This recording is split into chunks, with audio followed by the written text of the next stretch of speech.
We can't be hypocrites that say we want free speech, but not from people who we disagree with. Joe Biden, you'll remember in his press correspondence dinner propaganda thing, said we should release journalists. It's disgusting to have journalists held for reporting the truth. Meanwhile, there's a journalist being held in Ukraine, and no one seems to be talking about that journalist and their right for freedom. So is this another example of hypocrisy? We support free speech when we agree with them. We don't support free speech when we disagree with them. That's the most important one, isn't it? Surely, for all of us. I mean, these principles are incumbent on all of us. Let's have a look at this news story. The free press is a pillar, maybe the pillar.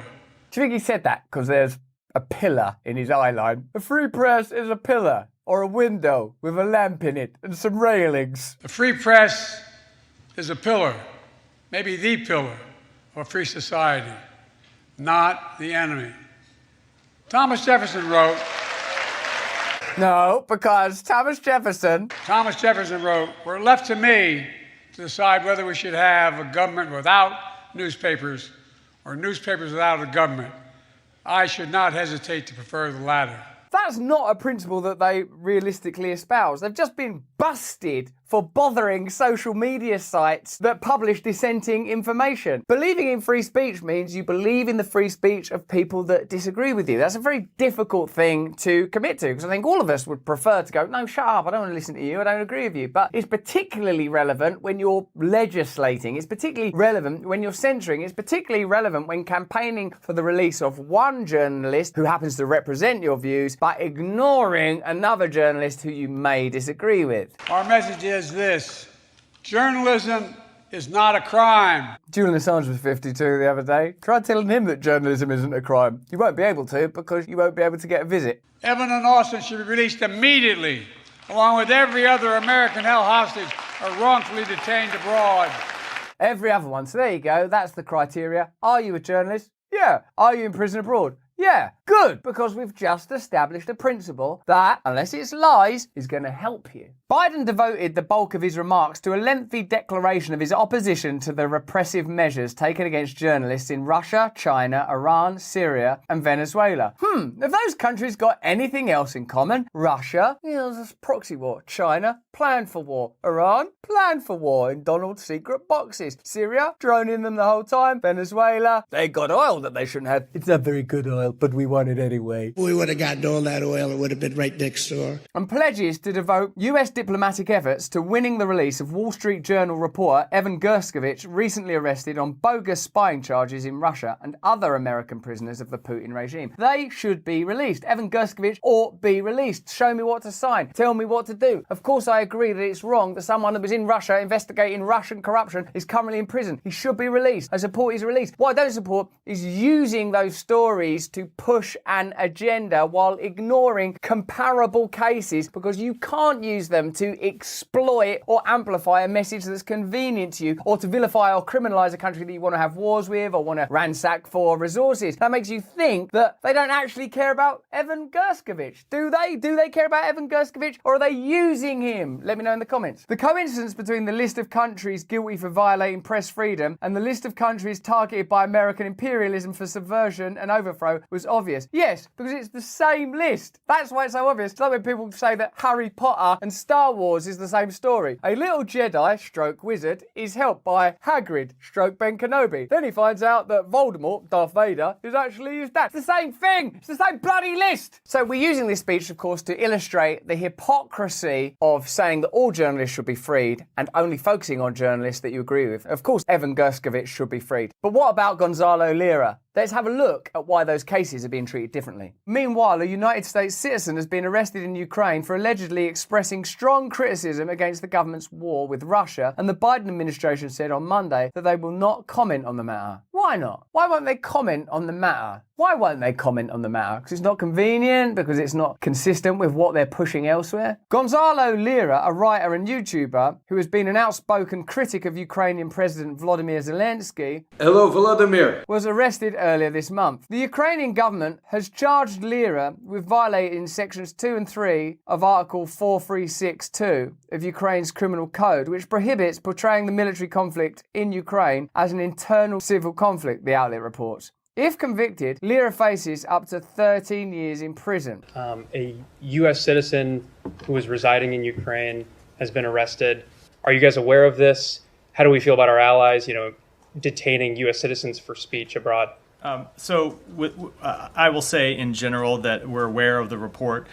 We obviously support the exercise of freedom of speech anywhere in the world, and I'll leave it at that. I'll leave it at that, but we won't back it up with actions. That's how government works these days, isn't it? I'll just tell you what I've already told you, but not do anything that would demonstrate that I actually mean it or care about it. Seems like a perfectly reasonable question. There's an American citizen who's being detained in Ukraine who are an ally. What are we going to do about that? Because it's against our principles. Well, I'll just tell you again, that's wrong. So you're going to do something? No, nothing. But if there's someone that you can use for publicity, we'll do something about that. So is it then that you just use these principles and maybe even wars themselves if you already have an agenda? Because I can't help but notice that Russia, China, Iran, Syria and Venezuela, the countries that you've said are particularly bad when it comes to press freedom, also seem to have stuff you want. No, they don't, but I'm not willing to prove that or comment on it, so shut up. So you guys aren't working to get him released? I'm going to leave my comments where I just left them. I'm going to leave my comments where I just left them there, floating about, sort of looking a bit like lies and excuses. Actually, I'm going to move.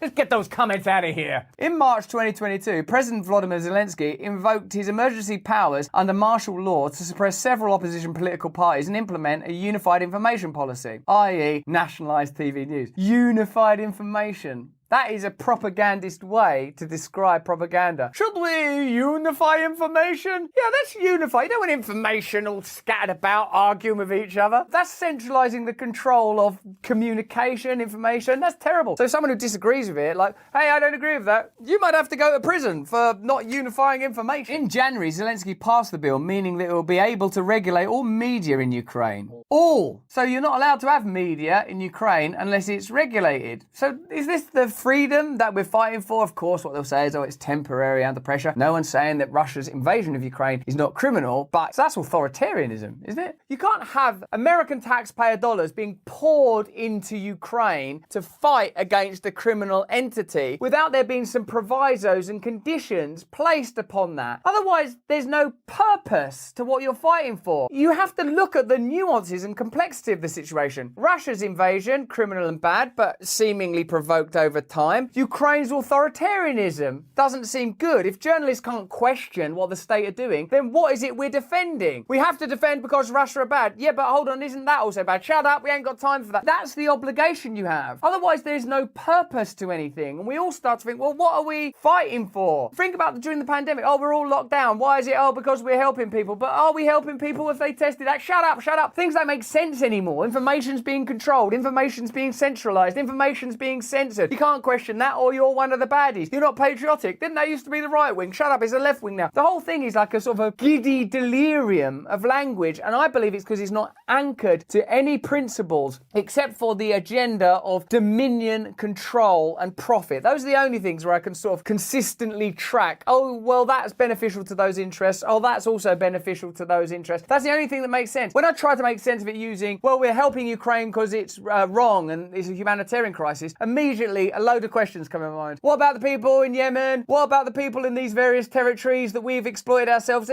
You can't hold it in your head if you ask those questions. That's why you're not allowed to ask those questions. Under previous legislation enacted in 2019 under the Zelenskyy government, the council has the power to issue licenses, conduct inspections and impose sanctions on television and radio companies, Ukraine News reported. The new law allows the council to regulate print and online media, as well as internet, television and information sharing platforms such as YouTube and social networks. The regulator will be able to impose mandatory orders and fines and even suspend media outlets without a court decision. Under the law, the council can also restrict content from search engines such as Google. It's interesting that already the post-war future in Ukraine has been discussed. Zelenskyy making a deal with BlackRock. BlackRock, JP JP Morgan and Goldman Sachs. To make it a digital company that's fully regulated and fully controlled, where there are no union laws. Increasingly, it looks like this is not about protecting the people of Ukraine. It's about advancing a certain set of interests, the pursuit of certain resources, the ability to pilot new legislation and social models, break down Russia as an international threat. All those arguments make more sense to me than we care about Ukrainian people. Diplomacy would be much higher up the agenda if that was the objective. Both the European Federation of Journalists and the Committee to Protect Journalists have opposed the measure, and in September, Ukraine's own National Union of Journalists called the law the biggest threat to press freedom in Ukraine's independent history. So if you believe and agree with what Joe Biden said, that in the case of America and in the words of Jefferson, the press is more important than the government, what he was saying then is free speech. Jefferson's principle applied now means you wouldn't censor social media, you'd allow people to freely communicate. Of course, you then have to, if you agree with that, you have to recognise that this is wrong and that the reason to protect Ukraine is because you believe in freedom. And if you believe in freedom, then measures like that are hypocritical and at odds with that principle. And questioning that, pointing that out, is important, vital, necessary. Otherwise, the central meaning is being pulled away, and all that remains is a set of very obvious financial interests and interests of dominion, which are obviously, as you surely know by now, what I believe motivates conflict of this nature. But perhaps more observably, what about the freedom of that guy that's banged up there, Gonzalo Lira? That's not abstract. That's a person now who's in prison as a result of these laws that the Ukraine's own National Union of Journalists think is wrong. What do you think about that? How do you reconcile that with the billions of dollars of aid? I suppose this is what they'd say. Look, there's this massive war going on. We've got to win that war. And I don't know, man. I can't get it up for that argument because I just don't trust them. And the reason I don't trust them is because I see how these things play out all the time, over time. In May, members of Zelensky's Servant of the People Party introduced a bill to criminalise the spread of false information. This sounds familiar. On the internet and through social media that violates Ukraine's national security. They're doing it everywhere. Ostensibly, the bill is targeted at bot accounts, but in reality, the language of the bill is so encompassing that anyone could be arrested for posting information that the right-wing nationalist government in Kiev deems misinformation. Another one of those laws that seems to be the recognition that information can now be disseminated in ways that is difficult to control unless there are new laws to control it. And it's not about misinformation, it's about information that's not expedient.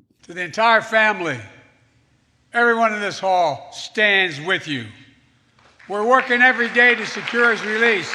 Biden made no reference, for example, to the murder of Washington Post commentator Jamal Khashoggi, killed and dismembered inside the consulate of Saudi Arabia in the Turkish city of Istanbul. I wonder why they don't even notice that. What is it? They don't know or they don't care? It has to be one of those. Biden claimed during the 2020 election campaign that he would turn the Saudi leader into a pariah. The pariah that they are. Instead, in pursuit of greater Saudi oil production, he went cap in hand to Riyadh for talks with the prince/assassin. 3 minutes into his remarks at the White House Correspondence dinner, Biden declared journalism is not a crime. It is noteworthy that in their coverage of the Correspondence dinner, neither the New York Times nor the Washington Post or any other mainstream publication made any mention of Assange or the contradiction between Biden's declaration of fidelity to the First Amendment and the continued drive of his administration to extradite and jail Assange. Is there any clearer metaphor for the set of problems that we now face? Ukraine is passing laws to centralise and control information. That's a propaganda unit. Joe Biden holds an event where the room is full of journalists, where he tells that room that journalism, in the words of Jefferson, is more important than government. Meanwhile, not one journalist in that room has the temerity to say, what about Julian Assange? What about that guy banged up in Ukraine? Do we care about journalism and free speech, or do we care about propaganda? And have we become so good at propaganda that we tell you that our propaganda is your free speech? That we tell you that a free press is a press that does exactly what the government wants them to do and doesn't ask the government any difficult questions. And when a difficult question is asked, like, hey, what are you going to do about that YouTuber who's banged up in Ukraine? Just say, look, I've told you what I'm going to say. I believe in free speech. Now shut up. That's all it amounts to.